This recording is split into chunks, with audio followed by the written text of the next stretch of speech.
वो कहते हैं ना, अगर मन में ईश्वर के प्रति सच्चा विश्वास हो तो ईश्वर आपके हर इच्छा को जरूर पूरी करते हैं और आपको हर सुख सुविधा मिलता है जो मिलना चाहिए। नमस्कार दोस्तों, मेरी अनमोल कहानियाँ में आपका एक बार फिर से बहुत बहुत स्वागत है। दोस्तों, आज मैं खाटू श्याम बाबा की कहानी लेके आई हूँ, तो चलिए सुनते हैं। खाटू श्याम बाबा जी का संबंध महाभारत काल से माना जाता है। खाटू श्याम जी का असली नाम बर्बरीक है।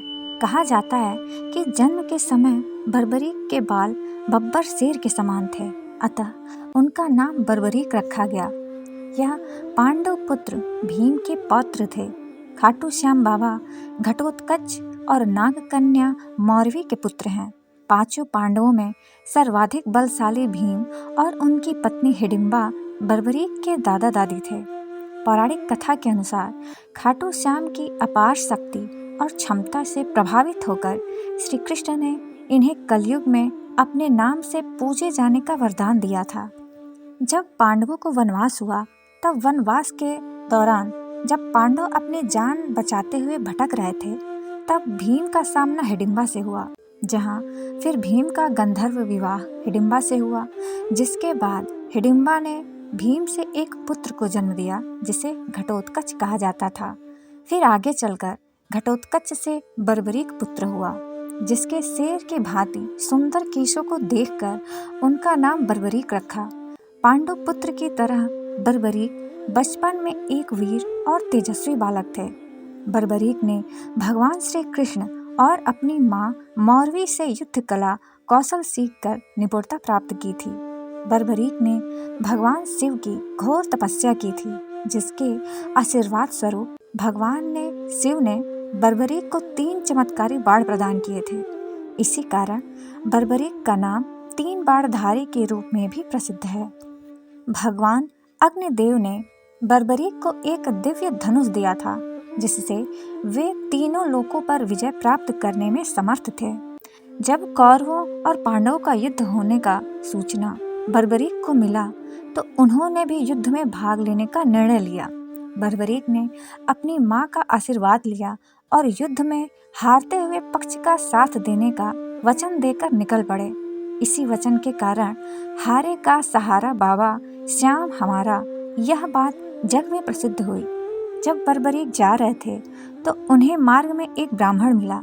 यह ब्राह्मण कोई और नहीं, स्वयं भगवान श्री कृष्ण थे, जो कि भेष बदलकर बर्बरीक की परीक्षा लेना चाहते थे। ब्राह्मण बने श्री कृष्ण ने बर्बरीक से प्रश्न किया कि वो मात्र 3 बाण लेकर लड़ने क्यों जा रहे हैं और मात्र 3 बाण से कोई युद्ध कैसे लड़ सकता है। इसके बाद बर्बरीक ने कहा कि उनका एक ही बाण शत्रु सेना को समाप्त करने में सक्षम है और इसके बाद भी वह तीर नष्ट न होकर वापस उनके तरकस में आ जाएगा। अतः अगर तीनों तीर के उपयोग से तो संपूर्ण ब्रह्मांड का विनाश किया जा सकता है। ब्राह्मण ने बर्बरीक से एक पीपल के वृक्ष की ओर इशारा करके कहा कि वो एक बाण से पेड़ के सारे पत्तों को भेद कर दिखाए। बर्बरीक ने भगवान का ध्यान कर एक बाण छोड़ दिया। उस बाण ने पीपल के सारे पत्तों को छेद दिया और उसके बाद ब्राह्मण बने कृष्ण के पैर के चारों तरफ घूमने लगा। असल में कृष्ण ने एक पत्ता अपने पैर के नीचे छिपा दिया था। बर्बरीक समझ गए कि तीर उसी पत्ते को भेदने के लिए ब्राह्मण के पैर के चक्कर लगा रहा है। बर्बरीक बोले, हे ब्राह्मण, अपना पैर हटा लो, नहीं तो ये आपके पैर को वेध देगा और आपको चोट लग सकती है। इस तरह श्री कृष्ण बर्बरीक के पराक्रम से प्रसन्न हुए। उन्होंने पूछा कि बर्बरीक किस पक्ष की तरफ से युद्ध करेंगे। बर्बरीक बोले कि उन्होंने लड़ने के लिए कोई पक्ष निर्धारित किया ही नहीं है, वो तो बस अपने वचन के अनुसार हारे हुए पक्ष की ओर से लड़ेंगे। श्री कृष्ण ने ये सुनकर विचार मग्न हो गए, क्योंकि बर्बरीक ने इस वचन के बारे में कौरव जानते थे। कौरव ने योजना बनाई थी कि युद्ध के पहले दिन वो कम सेना के साथ युद्ध करेंगे। इससे कौरव युद्ध में हारने लगेंगे, जिसके कारण बर्बरीक कौरवों की तरफ से लड़ने आ जाएंगे। अगर बर्बरीक कौरवों की तरफ से लड़ेंगे तो उनके चमत्कारी बाण पांडवों का नाश कर देंगे।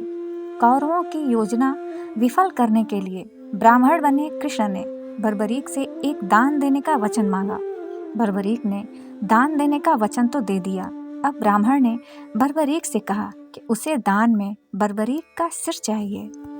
इस अनोखे दान की मांग सुनकर बर्बरीक आश्चर्यचकित हुए और समझ गए कि यह ब्राह्मण कोई सामान्य व्यक्ति नहीं है। बर्बरीक ने प्रार्थना की कि वो दिए गए वचन के अनुसार अपने शीश का दान अवश्य करेंगे, लेकिन पहले ब्राह्मण देव अपने वास्तविक रूप में प्रकट हों।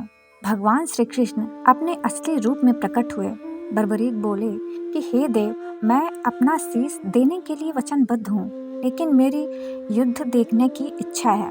श्री कृष्ण बर्बरीक की वचनबद्धता से प्रसन्न होकर उनकी इच्छा पूरी करने का आशीर्वाद दिया। बर्बरीक ने अपना शीश काटकर कृष्ण को दे दिया। फिर इसके बाद भगवान श्री कृष्ण ने बर्बरीक के सिर को 14 देवियों के द्वारा अमृत से सींचकर युद्ध भूमि के पास एक पहाड़ी पर स्थित कर दिया, जहां से बर्बरीक युद्ध का दृश्य देख सकें। इसके पश्चात कृष्ण ने बर्बरीक के धड़ का शास्त्रोक्त विधि से अंतिम संस्कार कर दिया। महाभारत का महान युद्ध जब समाप्त हुआ और पांडव विजयी हुए, विजय के बाद पांडवों ने यह बहस करना शुरू कर दिया कि इस विजय का श्रेय किस योद्धा को जाता है। श्री कृष्ण ने कहा, चूंकि बर्बरीक इस युद्ध के साक्षी रहे हैं, अतः इस प्रश्न का उत्तर उन्हीं से जानना चाहिए। तब परमवीर बर्बरीक ने कहा कि इस युद्ध की विजय का श्रेय एकमात्र श्री कृष्ण को जाता है, क्योंकि यह सब कुछ श्री कृष्ण की उत्कृष्ट युद्ध नीति के कारण ही संभव हुआ है।